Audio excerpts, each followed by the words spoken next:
Bonjour les amis, bienvenue sur ma chaîne, sur ma vidéo. J'ai décidé de faire cette courte vidéo pour vous expliquer comment j'ai réussi à venir à bout de mes crises d'angoisse. Euh, J'avais des crises assez récurrentes, de grosses crises d'angoisse ou des crises de tétanie, de panique. Donc j'avais vraiment tous les symptômes les plus angoissants, tout ce qui se déroule physiologiquement. Donc j'avais des symptômes comme des étourdissements, une impression de mort imminente, des malaises pas possibles, euh, des bouffées de chaleur, des bouffées de froid. Euh, J'étais obligée de me coucher, puis des fois coucher ça allait pas non plus, il fallait que je respire de l'air et parfois je passais 3 heures dans cet état.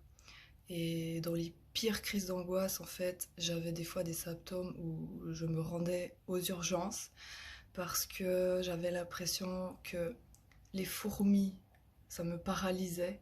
Et en même temps, j'avais l'impression que mon corps allait exploser, tellement c'était comme des mini-aiguilles dans tout mon corps.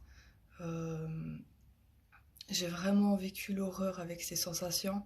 Et à chaque fois que ça venait, des fois je savais que ça venait, puis des fois je savais même pas, ça me prenait comme ça. Euh, C'était vraiment très gênant, surtout si c'était en public, dehors. Tu te mets à pleurer, tu te mets à trembler, tu perds tout le contrôle de ton environnement, de ton corps. C'est super effrayant. Et bon, j'étais sous Temesta, sous anxiolytique. C'était un petit peu ma trousse de secours parce que j'avais pas d'autre moyen de calmer ça. Et j'étais bien contente quand ça m'arrivait seule chez moi.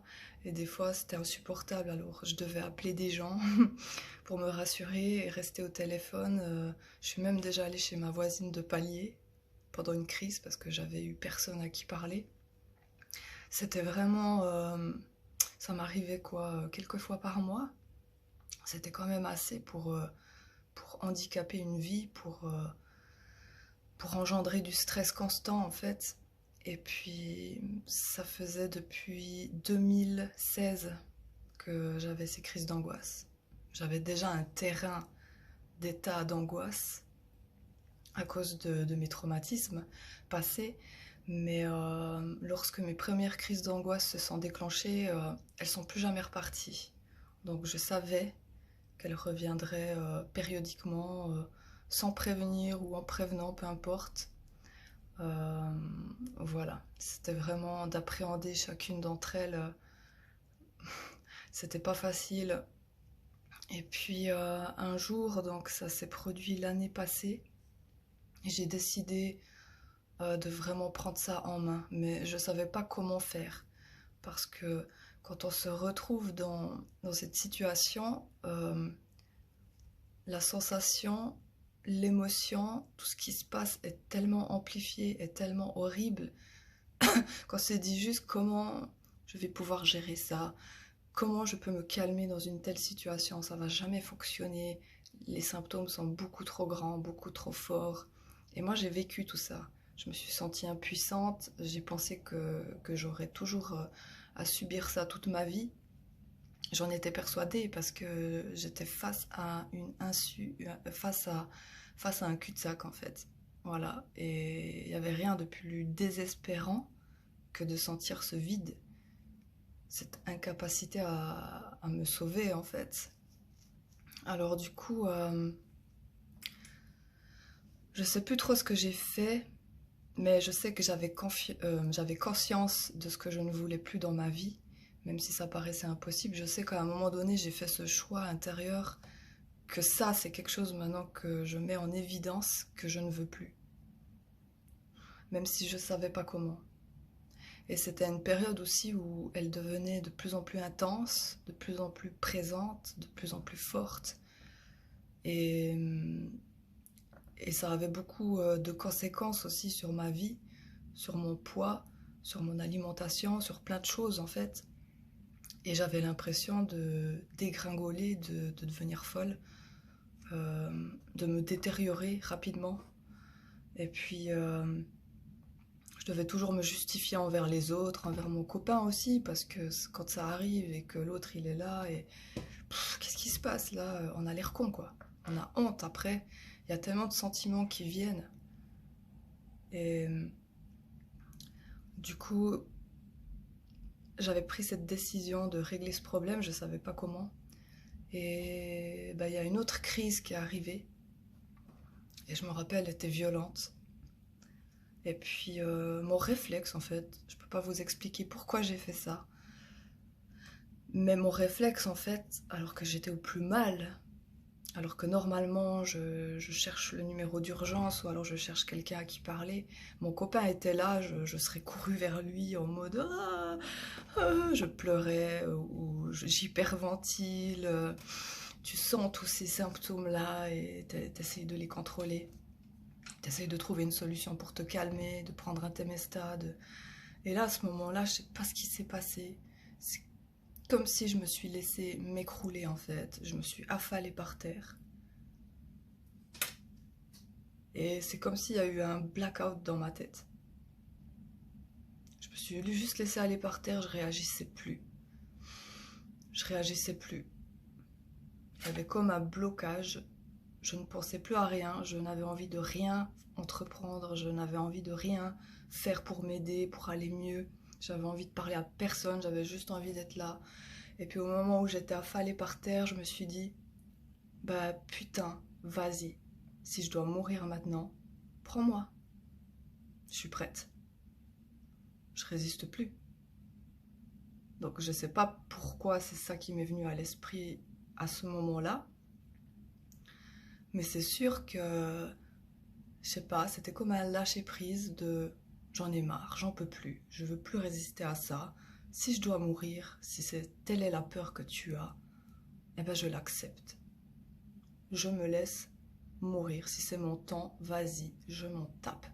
Et puis le fait d'avoir dit ça dans ma tête, d'avoir laissé aller mon attachement à la vie ou je ne sais pas quoi est relié à cette angoisse, peu importe, des fois on ne sait pas comment ça se passe le processus, on a chacun un processus spécifique, mais moi je pense que en général c'est quand même toujours assez identique, similaire, c'est toujours sur la base d'une angoisse, d'une peur, de peu importe quelle peur on a en fait, quelle est la vraie peur qui nous a saisis au moment où on a vécu un traumatisme, ça peut être différent chez tout le monde, ça peut être un manque d'affection, ça peut être la peur de mourir, ça peut être peu importe, hein, peur de perdre quelque chose ou en tout cas en l'occurrence pour moi là c'était ma vie, peur de perdre ma vie et de l'avoir ratée en fait et que de toute façon, mais là c'était bah tant pis quoi, tant pis.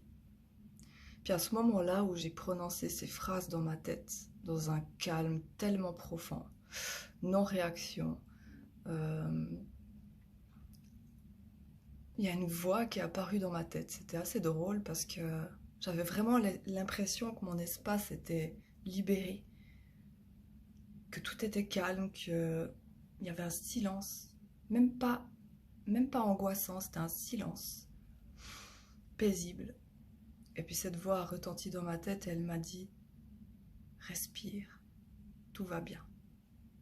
Alors du coup, bah, j'ai pris cette respiration en répétant ce que j'ai entendu, tout va bien, il a dit que tout va bien, alors tout va bien.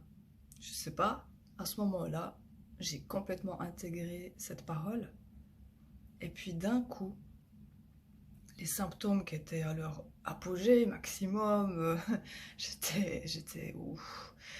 Et d'un coup, d'une seconde à l'autre, c'est ça qui a été stupéfiant pour moi, c'est que les symptômes, disparus. Il n'y a pas eu de régression temporaire, enfin progressive, ça a disparu. Comme ça. Mon copain était vers moi, en plus il est arrivé vers moi, il m'a vu par terre, qu'est-ce que tu fais là? Et tout ça s'était passé et moi je me lève, parce que tout est parti, puis j'ai fait, oh t'inquiète pas, ça va bien, ça va. Et là j'étais choquée. Je me suis demandé, mais qu'est-ce qui s'est passé? Jamais j'ai vécu un truc pareil. Et là, ça m'a fait un déclic dans ma tête. C'est comme si j'ai su qu'en fait, j'avais le contrôle, j'avais le pouvoir. C'est juste que je ne savais pas comment communiquer avec moi entre ce Dieu supposément ailleurs, et moi, ici, qui est censée mendier quelque chose, et à ce moment-là, c'est comme si j'ai compris qu'en fait, cette force, elle était là en moi, et que je pouvais la prendre quand je voulais, c'est juste que j'avais pas compris. Et puis du coup, j'ai continué ma vie, et il s'est reproduit des crises d'angoisse. Les 3 premières, elles étaient encore assez violentes, mais beaucoup moins violentes que celle-là que j'avais pris en main. Et puis, en fait, j'ai réappliqué à chaque fois la même chose. J'ai réappliqué le même processus qui s'était passé pour la première fois. Je me suis rappelé, en fait, j'ai fait rejouer cette scène. Tout va bien, rappelle-toi. Et puis c'est vrai qu'après 7 mois, euh, je n'ai plus jamais eu de crise d'angoisse. Euh, j'ai complètement oublié de prendre mon Temesta, mes anxiolytiques en fait, parce que pour moi j'étais dépendante. À chaque fois que je pensais arrêter ce truc, j'étais là non non non non non non, non. Si j'ai pas ça je vais crever en fait. Et je pensais déjà tout le temps comment je vais faire si tout à coup on m'en donne plus. C'est pas grave, le psychologue il a dit on a toujours des trucs de rechange pour remplacer le Temesta. Et j'étais là, non, je veux pas prendre ça toute ma vie en fait. Je prends déjà assez de médicaments pour les autres trucs. On règle chacun de nos problèmes un après l'autre. Et puis ça, c'était quelque chose de grand. Quand tout à coup, j'ai oublié de prendre mes Temesta et qu'après quelques mois, j'ai réalisé que je n'avais plus eu de crise. J'ai encore des angoisses, hein, comme n'importe qui, je suis angoissée par certaines situations, je sens la boule au ventre, j'ai le plexus noué, le cœur serré, la gorge qui étouffe, tout ça, ces sensations, je les ai, mais jamais c'est reparti comme ça. Et je n'ai plus de Temesta. Donc j'entretiens plus ce cercle vicieux et je sais que je n'ai plus à retourner dans cet état. Il s'est passé quelque chose qui m'a libérée en fait de ma peur. Et finalement quand j'y pense, peur de ne pas contrôler quelque chose, c'est vraiment tout à coup la survenue d'un tas d'émotions qu'on ne gère pas. Et ça arrive souvent dans des situations traumatiques. C'est une chier d'informations qui descendent et on gère pas. Et du coup, notre corps, il part en couille, il dysfonctionne et c'est impossible de le calmer et ça nous donne un sentiment d'impuissance et on cherche à l'extérieur comment se calmer. Que ce soit un médicament, que ce soit une méditation, ça revient au même. Moi, j'ai passé des années à essayer tout et n'importe quoi, des méditations, de l'hypnose, tout ce que vous voulez. Ça n'a jamais marché. Que lorsque moi, j'étais là, j'ai remarqué que pour se sortir de quelque chose, on a besoin de notre présence en fait. Peu importe comment on le fait, comment ça va nous arriver, comment on va être inspiré.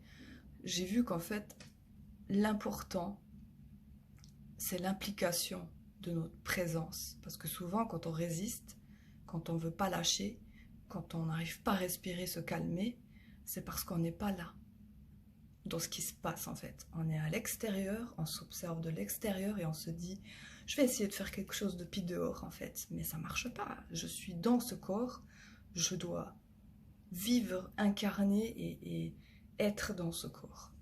Sinon je peux rien faire. C'est comme si tu veux faire rouler ta voiture mais t'es pas dedans. Tu peux pas rouler ta voiture si t'es pas dedans. T'es obligé d'être à l'intérieur au volant si tu peux la rouler en fait. Tu peux je vais essayer de rouler ma voiture mais non je reste dehors en fait. On fait pas de la télépathie, on est incarné dans un corps et on est obligé de prendre responsabilité de ce corps, même s'il ne nous fait pas toujours ressentir des choses agréables. L'important que j'ai compris, c'est qu'en fait, plus on est présent à l'intérieur de nous, plus on a ce pouvoir en fait de pouvoir trier, que si on n'est pas là, on peut pas trier. Vous avez déjà remarqué les gens qui sont bordéliques, qui n'arrivent pas à entretenir leur maison, c'est toujours sale partout, ils n'arrivent pas à ranger, c'est toujours du bordel partout et ça recommence, pourtant je range mais ça recommence et puis j'arrive pas à m'y retrouver, j'arrive pas à gérer. C'est pareil en fait. c'est parce que la personne n'est pas présente. Et si on n'est pas présente, la pensée elle est là-bas, un peu là-bas, là-bas, là-bas. Comment tu veux gérer ton truc si ta vie elle n'est pas là en fait, ici et maintenant, si elle est dans une autre réalité, à l'extérieur, déjà au boulot demain, déjà à la banque le prochain lendemain, et puis il y a eu ça avec cette personne, donc ça va pas, je suis là-bas, je suis là dans le passé, dans le futur, mais je suis jamais là ici. Voilà. Ça c'est un truc que j'essaie de travailler aussi, je sais que c'est pas facile de travailler sa présence. Mais voilà, pour cette vidéo, en fait, j'espère que ça va vous aider parce que on parle beaucoup de manifestations au jour d'aujourd'hui et moi, je suis comme tout le monde en train euh, d'aborder ce sujet, de faire mes propres expériences et je me suis dit qu'à chaque fois que j'aurai un petit miracle, à chaque fois que je m'en sortirai de quelque chose, parce que vous verrez au fur et à mesure de mes vidéos que ma vie n'a pas été facile. Je ne vais pas tout dévoiler ici parce que le passé c'est le passé, mais je vais prendre mon passé comme référence. Parce que souvent les gens ils ont besoin un peu de miracles, de témoignages, etc. Et puis moi j'ai tout ça. J'ai mes diagnostics, j'ai mes papiers des hôpitaux, j'ai le nombre de fois où je suis allée à l'hôpital, j'ai mes diagnostics, j'ai tous les psychiatres qui m'ont suivi depuis que je suis petite. Euh, tous les douleurs chroniques que j'ai depuis petite. Jusqu'à maintenant, la vie que j'ai attirée, j'ai vécu avec des pervers narcissiques, j'ai vécu l'enfer. J'ai vécu l'enfer avec mon père. J'ai pas eu de père. Ma mère, c'était... Je me lave les mains. Et puis j'ai vécu cette défavorisation en fait, même avec ma sœur. Donc toutes ces énergies, tu n'es pas assez. De toute façon, tu es mise de côté, tu es la bête noire. Ta sœur, elle mérite un meilleur traitement. Je sais pas pourquoi. Pourquoi? Pourtant, elle fait aussi des bêtises. Mais toi, pas. Toi, tu mérites d'être défavorisé. Tu seras pas la chouchou. Euh, C'était vraiment des émotions difficiles, très difficiles. Et je comprends pourquoi j'ai manifesté la vie que j'ai manifestée. Euh, avec cette énergie de vouloir toujours réparer, réparer, réparer. Parce que je sentais que j'étais une bonne personne. Malgré tout ce que j'ai subi, j'ai toujours tout pardonné, tout laissé passer. J'étais trop gentille, je voulais qu'aider, j'avais cette compassion, cette empathie qui faisait que je ressentais les gens. J'étais incapable de me révolter contre eux, de les punir, de me venger. C'était hors de question pour moi parce que j'avais un principe déjà en moi, impossible, depuis petite en fait. Et même ma sœur ne l'a pas, ce principe. Euh, Tu le remarques dans les gens, comment ils se comportent avec toi, s'ils te demandent même pas comment tu vas, ils s'intéressent pas à ta vie, ils te posent pas de questions, ils s'en foutent, ils ont aucun intérêt que leurs propres intérêts. Et moi, ça, je n'avais pas. Et je me suis fait aussi marcher dessus à cause de ça, parce que c'est pas parce qu'on est empathique, qu'on a beaucoup de compassion et qu'on gère bien les autres, que forcément c'est bénéfique. Parce que, comme j'ai appris dernièrement, il y a un autre self-concept aussi. Il n'y a pas que le concept des autres. Il n'y a pas que faire tout pour les autres, mais soi-même aussi. Et c'est à partir de là que tout s'est éclairé en fait dans ma tête. Et, et maintenant je suis en chemin pour régler tout ça. Comme j'imagine que vous aussi, vous faites le même travail pour votre vie, vos problématiques. On a tous des problèmes différents, mais ce qui est génial, c'est qu'on a tous les mêmes émotions en commun. On sait tous de quoi on parle quand on pleure, quand on ressent de la colère, de la frustration, qu'on ne peut pas s'exprimer. On sait tous ce que ça fait. Et je pense qu'au jour d'aujourd'hui, c'est bien de parler de ça, de dire qu'on a le droit, en fait, de s'exprimer, qu'on a le droit de sentir qu'on a le contrôle en fait sur quelque chose. Sinon, ça sert à quoi de vivre si tout nous échappe? Juste parce qu'une histoire s'est mal déroulée, qui est fautif, qui ne l'est pas, on s'en fout. L'important c'est que maintenant, ici, tout est possible. Et justement, euh, je vais vraiment prendre le temps maintenant de travailler sur toutes ces choses pour apporter du contenu qui pourra fortement vous aider, surtout à avoir les déclics.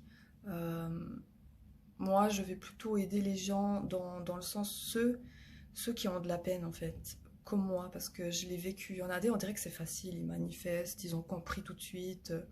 Ça y est, ils regardent une vidéo et puis ouh, que moi, ça fait 7 ans que je regarde des vidéos, ça fait 7 ans que je sais sur la spiritualité, physique quantique, neurosciences, tout ce que vous voulez.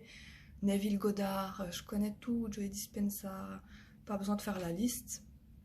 Mais malgré tout, j'avais jamais vraiment réussi à manifester des grandes choses, mis à part en état d'urgence, ça je raconterai aussi une fois peut-être.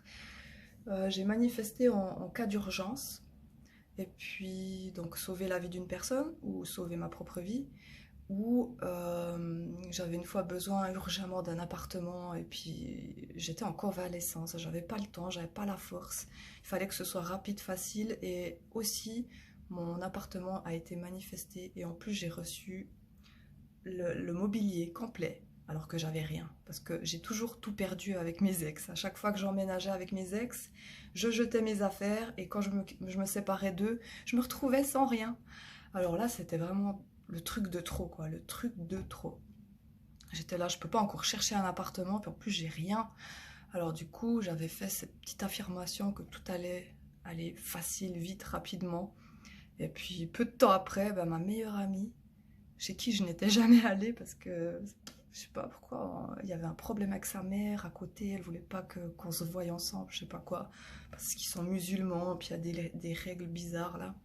Puis c'est vrai que je suis jamais allée chez elle, puis une fois elle m'a invitée bizarrement, je sais pas pourquoi, j'avais pas envie d'aller, et puis je suis quand même allée, puis voilà, j'ai eu mon appartement, j'ai eu mon mobilier, et puis je sais qu'il y a différentes façons de manifester.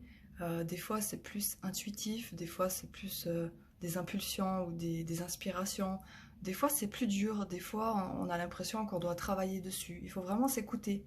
Parce que moi, j'ai aussi eu de la peine. Je me suis dit, bon, si c'est si facile, pourquoi je peux pas manifester vite, rapidement, tout? Non, en fait, on a une intelligence intuitive qui fait que on peut capter.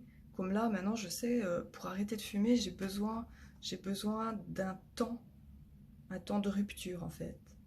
Je peux pas faire ta. Peut-être c'est possible pour d'autres personnes, mais ces autres personnes, elles ont une autre configuration. Elles sont attachées à la cigarette pour d'autres raisons. C'est pas la même chose. Si tu es attaché par le cœur, ça va être beaucoup plus difficile. Imaginez-vous, c'est comme si vous aimez votre copain, ça fait des années que vous êtes ensemble, et là vous vous séparez, mais vous l'aimez encore, vous n'avez pas envie de vous séparer. Vous êtes attaché. Alors si vous coupez quand même, si vous rampez quand même, vous allez souffrir. Donc la cigarette, c'est pareil. Il y a des gens, ils fument que pour le plaisir, pour ressentir quelque chose. Mais il n'y a pas de lien d'attachement au cœur. Et puis si ça touche encore ici, le chakra de la gorge, c'est encore pire. Parce que tu as besoin de ça pour pouvoir t'exprimer. Ben moi, c'est ça dans la vie. Il y en a des, ils ont pas, ils ont juste besoin de ça pour se réconforter. Euh, ça dépend. Ça dépend de vos assumptions, ça dépend de votre réalité, de vos émotions qui se rejouent. C'est pour ça que c'est intéressant aussi de noter dans un journal ce que vous ressentez, pour vous connaître en fait. Parce que pour moi, noter, ça permet de prendre conscience de qui on est. Si vous connaissez une personne, vous rencontrez une personne que vous n'avez jamais connue, si vous voulez la connaître, vous devez la côtoyer, vous devez lui parler, poser des questions. Alors, tu fais quoi comme métier? Ben, moi, je fais cuisinier. Ben, vous, c'est pareil. Vous êtes avec vous depuis toute votre vie et puis ça tourne en boucle. Et là, maintenant, si vous vous arrêtez, oh, quelqu'un m'a bousculé dans la rue maintenant. Qu'est-ce que j'ai ressenti à ce moment-là? Je me suis sentie frustrée. Et je me suis dit d'un coup, il y a eu plein de pensées. Pourquoi ça m'arrive à moi? Pourquoi on me bouscule tout le temps? Puis en plus, on s'excuse pas. Je dis, mais quelle malhonnêteté en fait. C'est quoi ces gens? Pourquoi j'ai pensé ça? Pourquoi j'ai pensé ça? Après, il faut aussi revoir son concept de soi-même. Donc, est-ce que moi, je pense que je mérite d'être bousculée tout le temps? On me bouscule tout le temps, on me laisse pas de place, je suis invisible. Et c'est là que j'ai compris, en prenant conscience de ce qui se passe, et surtout dans les moments négatifs, les moments positifs, on se dit, bon, c'est bien, tout va bien, on a bien manifesté, on a fait un truc correct. Mais quand ça va pas, et que la journée, c'est une multitude d'échecs, euh, on s'arrête. Pourquoi là, je suis frustrée, je me cogne partout? Bah, peut-être parce que je crois que la vie, elle me fout des coups. Je gère pas là, je gère rien. Alors oui, la vie va me donner des coups. Des coups. Ou alors des fois on pense juste qu'on a besoin de coups pour se motiver. Pourquoi? Pourquoi on aurait besoin d'une fessée pour se motiver, franchement? Ça, c'est un peu le concept de mon père dans le passé, hein. Pour te motiver à avoir des bonnes notes, on te fout une fessée. Donc, tout ça, c'est des choses qu'on peut, sans devoir replonger dans le passé, revivre tout ce qu'on a vécu. C'est juste, ah, qu'est-ce qui se passe ici maintenant? Je suis frustrée, on me fout des coups. Et bam, ça fait un déclic. On se rappelle que dans le passé, on nous a donné des coups. Et on a toujours pensé que c'est en ayant ces coups que ça allait nous motiver. Alors on attend quoi? On attend qu'il nous arrive un malheur phénoménal pour se bouger le cul. Souvent c'est ça, souvent les gens ils attendent ça.